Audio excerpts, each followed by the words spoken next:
Hello, everyone. Hello, Space Watchers, and welcome to Space for Good, third episode, the podcast that explores how cutting-edge space science can help humanity thrive, support the environment, and foster a fairer wealth distribution. Here is how you can get involved. We aim first to amplify voices from the global south. Companies and representatives from these regions are absolutely encouraged to join us. And second, we want this to be a community-driven, bottom-up narrative. So we welcome concrete case studies, real-world needs, and more important, end users. So if you tick these boxes, don't hesitate to contact me. I'm Emma Gatti, the editor-in-chief of SpaceWatch.Global, and I invite you to join us for Space for Good, where space meets a better future.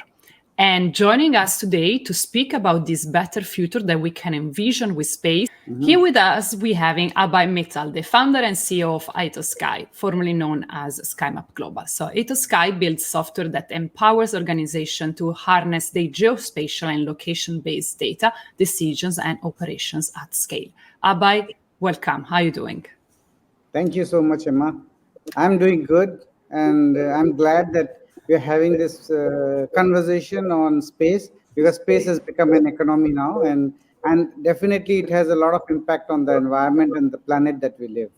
Fantastic. And co-hosting with me, as usual, we're having the incredible Thiru, our expert on the Asia-Pacific space technology landscape. She has 20 years in the global tech sector, and her last role as head of space and satellite technology at Amazon Web Service for Australia and Asia-Pacific. So her lead a team of cloud and space experts to enable space startups, university and R&D teams, commercial satellite enterprises, as well as governmental agencies, led missions toward success. Mani, welcome as usual. Thanks, Emma. Great to be here. Welcome back, I should say, actually. Okay, let's start it. Abhay, shall I start from maybe explore together about your work in space? What does it extend to? What does it include? Over to you. Thanks, Emma. So my space journey started with Maxar, formerly known as Digital Globe. And at that time, there was just one satellite on the space, and the demand was so high. It was QuickBird, that was the starting point, and it was the first satellite which started with high resolution data. So the demand for high resolution data started in early 2000s, and I started in this industry 2005. And then until 2013, the demand kept increasing for more satellites. And so there were many more satellites which were coming into orbit. And that's when we thought that this space is going to require the utilization of the imagery. And how do we generate more information from this data that is being collected by the multiple satellites? Today, if you look at it, every second month you see satellites being launched, and there's not enough launch vehicles now. So the number of satellites being built is much higher than outnumbers the launches that are available. So by providing the analytics framework, so we thought about starting the company in 2013.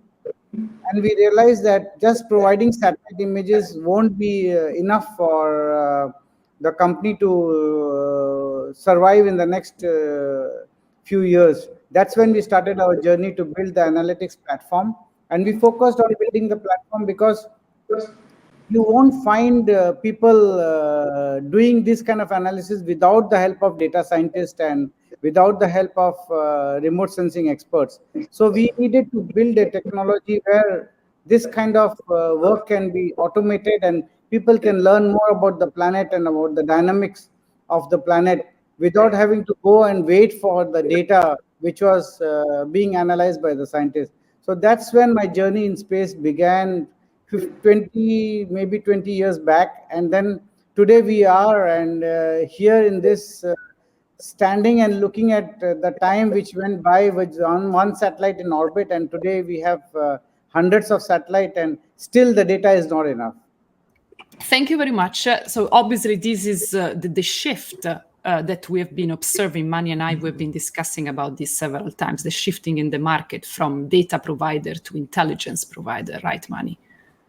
That's it, exactly. Yeah. The intersection of geospatial science, artificial intelligence, aka intelligence, and providing an enterprise platform that allows regular users, or what we're terming, Abhay, regular users, anyone, from a council worker to a geospatial scientist to a management executive, if required, to derive intelligence very quickly in order to either respond to an emergency or monitor patterns which are then helping them in whatever in they're from. Exactly. And Abhay, because Space for Good is a podcast that is based on the idea of study space applications for countries that usually are not considered spacefaring or technology that supports directly environmental and human issues. So I was wondering, what is your technology designed for, and who are your main customers? We are interested in those customers that usually are not mentioned. So initially, we were a tech-enabled service. We use the technology for our own use. So initially, we were building the platform so that we could use and deliver analytics at scale to our clients. That's how we do our own POCs and clients and showcase what we have.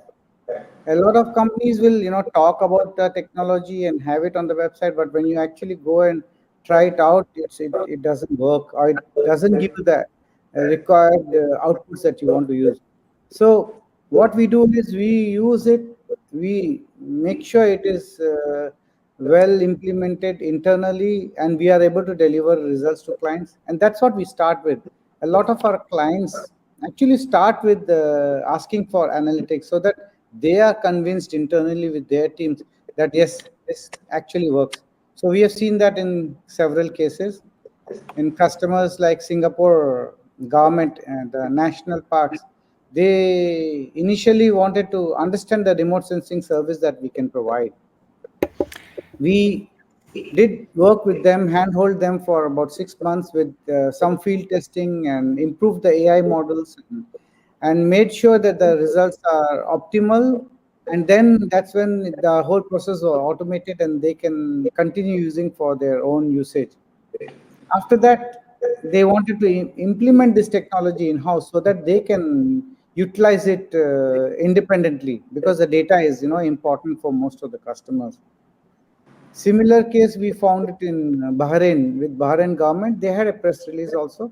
So they wanted to look at green cover monitoring, the building monitoring, and the entire country environmental issues within the country. So they also took the service with us for 1 year, and now they are looking at implementing the entire solution within their own environment so that they can use multi-source data and then do more analytics.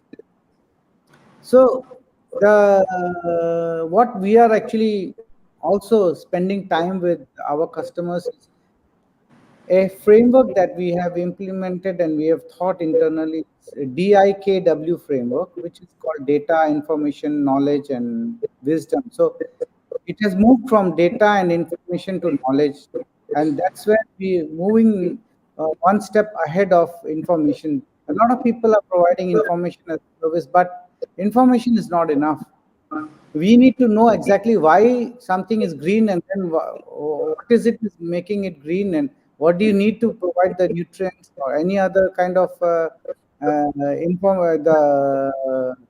the planet, that we actually can improve the quality of the environment that we live in. So it is important that we understand where we are utilizing this information that we are getting from the satellite images after having processed them, created the data ready for the analysis, which is consistent. So the kind of customers that we are looking at is government agencies. Commercial customers are using it for certain types of application. Governments are using it a lot for identifying the resources that they have and how to protect them, how they should be carbon neutral. So there are many aspects of the data that can be derived and converted to knowledge And that's what we are focusing on. Don't provide just information, but provide a knowledge about the data rather than just providing an information. That is where we are now focusing, because most of the companies are reaching to the information stage now. And Abhay, so you mentioned the need of knowledge. You mentioned Bahrain, you mentioned Singapore. I think it would be interesting to kind of like extrapolate from this technology framework and understand the actual applications, like these actual real case studies. Which type of knowledge have you offered in the past? Can you give us a kind of 2-3 examples when we're like, I'm understanding what you mean for knowledge? One is very important is encroachment of wetlands, because wetlands are very important ecosystem of our of the planet. These wetlands are very crucial to the coastal areas, the areas which are protected, mangroves. Then people are building resorts on waterfront areas and encroaching the land, and then water does not know where to move, and then it gets flooded, and then people die. So instead of looking at why people are dying, we should look at why people are encroaching the land, where the natural water has to flow. Creating landfills over natural features like water reservoirs. People start filling up the land, and then they can start using it for development plans. So there are many ways in which we are degrading the planet that we live. We are cutting the forest, and then the natural forests are being degraded, and that's where it's causing a problem between the ecosystem of the animals and the human beings. So there is encroachment of animals and human beings. They don't know where to go for finding livestock to eat. So much of degradation is happening without proper planning. And mining is another very big one, where there's so much of illegal mining activity. All this can be identified by satellite images, and they're very crucial and important for our planet to survive. Abhay, what would be interesting is, when I first met you in Singapore, you'd won that initial Singapore NParks contract. That was fabulous. And then you very quickly expanded to the Philippines, to Indonesia, to Vietnam. When you talk about these kind of solutions, when you talk about degradation of wetlands, forestry, illegal mining, how do your customers know that this is what you can help them solve? How do you make the link between technology? How do you make them aware? Because I think that's a brilliant part of the puzzle, and we want more people to be aware that there are solutions that can help them tackle these massive issues, right? These are not small challenges. They're big challenges, and it takes a certain bravery to tackle some of these problems, because it's multiple issues, multiple stakeholders, but you've done that really successfully. Can you help us understand how you make the connection for them? Yeah. Actually, what we have done is we have automated most of the steps, so we don't really have to show them that it's a very complicated process. And then we go to the top level and tell them that this is a very simple process. All you have to do is define an area you want to monitor, and then Right. Are you doing land subsidence? Are you doing green cover monitoring? So then they don't feel that this is a complicated process. It can be generated because AI is doing a lot of automation. So if you apply AI correctly, you can do a lot of automation. But in addition to that, what we have also done is we have done closed loop machine learning. I'll just be a little bit technical, but what I mean to say is that we also build capacity for the locals to be able to absorb the technology and build some local data sets, so that they know how to manage the data. Otherwise, I can't be doing for the whole world. I have to train and build capacity in the local conditions, so that they can derive the information they need for their own use, because we had to equip them. And this is where the technology comes in, but we made it very simple. So that is very important. If you don't make it simple, people will not adopt it. Yeah, right. No, that's fantastic.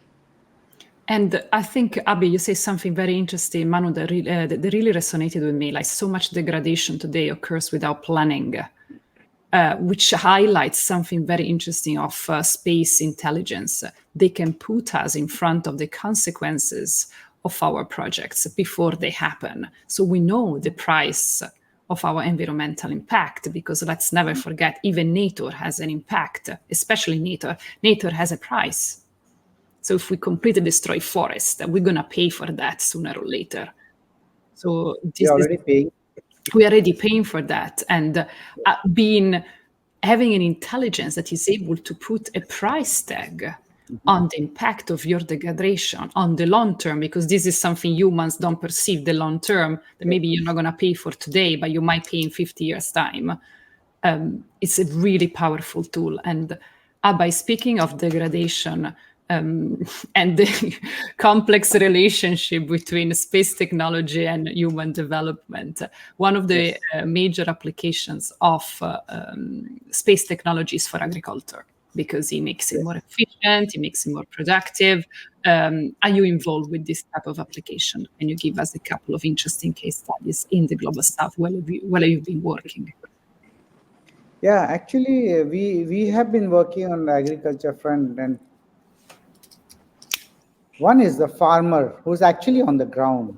He has a piece of land, and the other is government who is making the laws and the policies, and the third is the commercial companies who want to utilize these farms to generate. So there are few different stakeholders in this whole ecosystem of agriculture.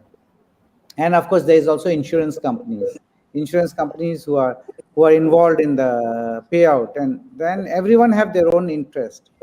So the farmer doesn't understand anything on remote sensing, and he uses traditional way of going and sowing this whatever he feels like sowing. My uncle is a farmer, I come from a farmer family, and he will say, oh, this time I have just put this plant and now I'm making some money. And but again, now when I look at it from an angle of monitoring agriculture, okay, what is happening? They don't have any way of identifying how much of water should be put in this field. So we have to find a way and help them understand how much water, how much fertilizer, which is the best crop to grow. So some of these answers can be derived from satellite imagery. How much of carbon neutral you can do, because if you don't put so much of water, then the carbon estimation will be lower. And so the way that we look at agriculture is identifying the crops. So we did a project for one of the large multinational company who wanted to look at 3 different states in India, and the total number of parcels that were estimated around 85 million parcels of land, agriculture land. So if we were to do that manually, it would have taken more than a year. But then what we did was, is in 2 months we had the entire 3 states parcel boundaries which were extracted using AI. So that's where technology helped us. But after that, we have to use technology to identify where the paddy fields are. Again, we used 6 months of historical remote sensing data, space data, to identify which were the paddy field parcels. Again, that's where the automation helps in identifying. And then we had field data to be collected where the mobile devices were used to collect the data. So after putting all this together, we had the information about where the paddy fields are, what is the state of the growth, and whether someone is just the paddy fields have been damaged or not. So those are the kind of information the insurance company needs, that information about any damage assessment.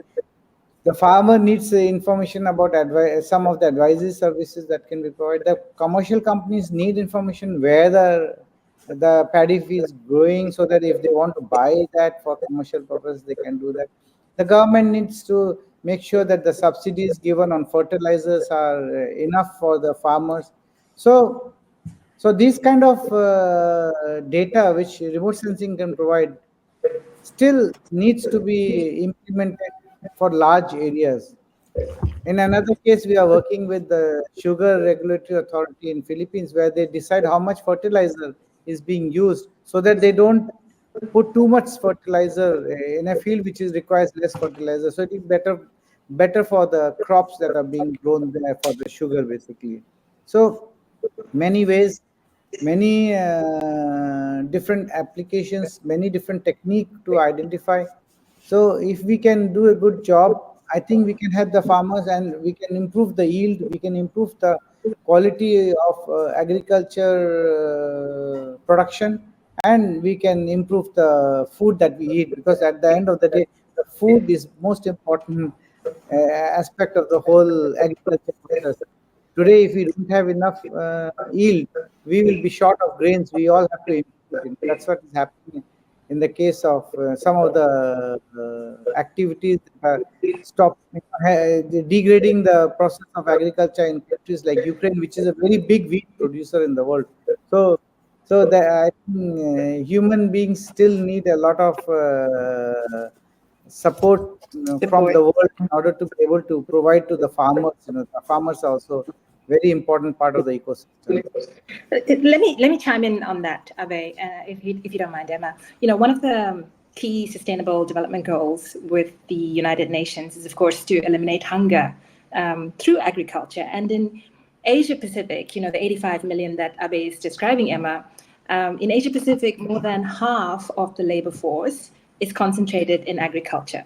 So the smallholder farmer is the major group, with about 450 million people who produce almost 80% of the food consumed in APAC, in the APAC region. So the technology that we're empowering these smallholder farmers is important. Their existence is crucial to the local economy and sustainable development. Now, as Abhay references with his uncle, they may be used to some indigenous practices which have worked, but then technology came in. We have fertilizers, we have crop rotation, we have certain amount of water. On top of that, there's climate change. So the natural patterns which they may have been used to 50, 60 years ago are changing, and technology again needs to sort of remediate what's the changing patterns in the meantime. So with fertilizer that you referenced, Abhay, particularly with the sugar in Philippines, the fertilizer piece is really important. I don't know if you did agriculture classes, but I did when I was in high school. And I still remember NPK, right? So nitrogen, potassium, Yes. phosphorus. And nitrogen is pretty critical. So you need nitrogen a whole bunch. The problem with nitrogen is that it's also a powerful, nitrogen oxide is a powerful greenhouse gas. And it accounts for between 5 and 7% of the global greenhouse emissions. And most of this, about 90% is derived from agricultural practices.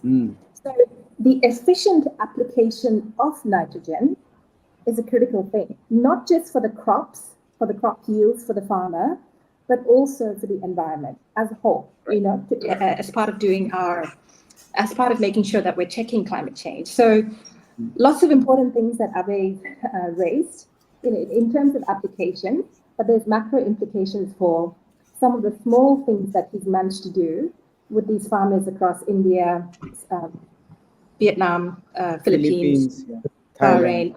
It's really, really interesting. And as you say, Manin, as Abhay said, we still need to eat.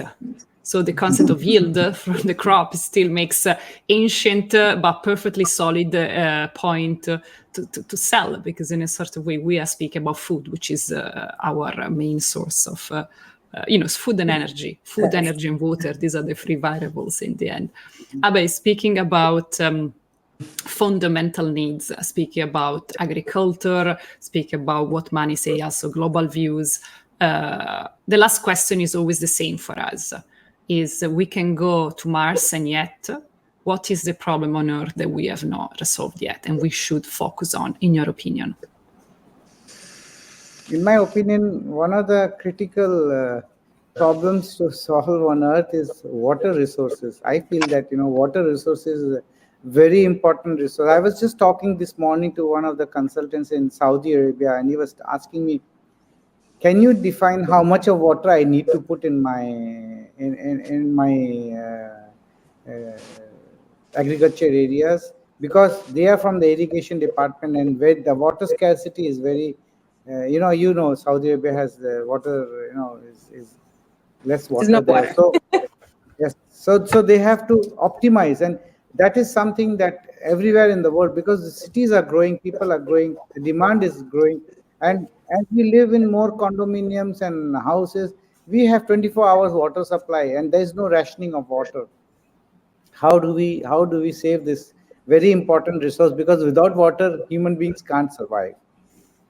And of course, if you have water, then you can have food. Because if you don't have water, you don't even have food. So I think water is an important resource. That's what I feel. We have to find a way of saving the water and a way of storing the water so that it can be used by us for future generations also. We do not know which city will suddenly have a loss of water.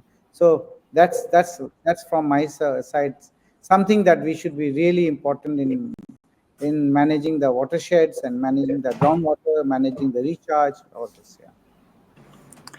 I remember a joke that was made in the 90s or beginning of the 2000s between different Middle East countries that were like having a bit of a spar. And I think one said, well, they have oil, we have water, let them drink the oil.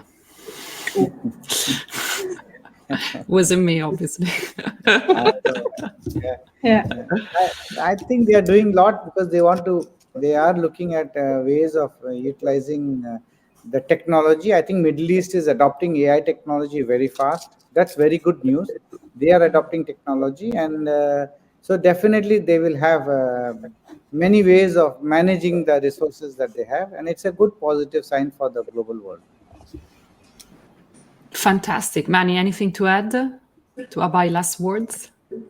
No joke, but I think necessity is the mother of invention, right? So I'm glad that the Middle East is sort of getting their act together in terms of technology and how to utilize and conserve water. I grew up in Africa, and even in Australia, Sydney, we've had water shortages during droughts, and we do have days when there's certain times the water is switched off. I think it's a very precious. We do take it for granted. So I'm really glad that Abhay thinks that this is one of those things. Before we get to Mars, we really need to know how to look after ourselves on this planet. Thank you so much, Mani. Abhay, that was a fantastic third episode, Space for Good. Thank you for bringing high the flag. As usual, I invite you to listen to us, carry on listening, carry on sharing the good deeds that we are trying to put down with the Space for Good. And I thanks both of you for this episode. And I will see you the next time. Thank you very much. Thank you. Thank you, Emma. Thank you, Mani. Ciao.